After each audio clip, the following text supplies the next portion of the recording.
नमस्कार मित्रो, आज आपण घेऊन आलोय नव्या बेघर महिला प्रभूजींची कहाणी।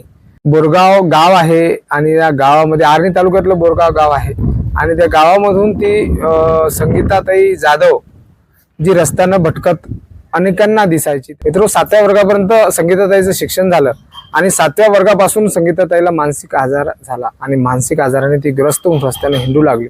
आई म्हातारी असल्यामुळे संगीताचं पालन पोषण आणि संगीताला सांभाळण्यास सुद्धा ती आई असमर्थ होती।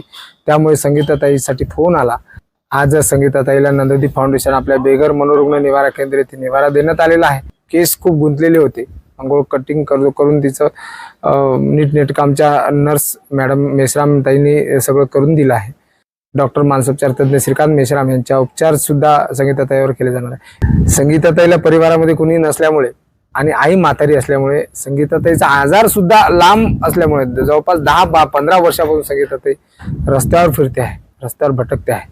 संगीताताईवर उपचार झाल्यानंतर आज आपण संगीताताईचं मानसोपचार तज्ञ डॉक्टर श्रीकांत मेश्राम सरांचे उपचार करून संगीताताईला आपल्या नंददीप येथेच निवारा तिला परमनंट देणार आहोत। पुनर्वसन याच ठिकाणी होणार आहे। संगीताताईच्या हाताला काम सुद्धा आपण नंददीप फाउंडेशन मध्येच देणार आहोत आणि नक्कीच संगीताताई आपल्या नंददीप फाउंडेशन येथील बेघर बांधवांचा आधार बनेल। आज आपण आलो आहे बोधबोळण फाट्यावर। आपण आजचा ब्लॉग बनवतोय मित्र, व्हिडिओ बनवतोय बोधबोळण फाट्यावर। दानशूर व्यक्तिमत्व हरिओम बाबूजी भूत यांनी दिलेल्या 3.5 एकर जागेवर बांधकाम सुरू आहे आणि या ठिकाणी आज संगीताताईला आपण निवारा दिलेला आहे। जय हिंद, जय गाडगे बाबा।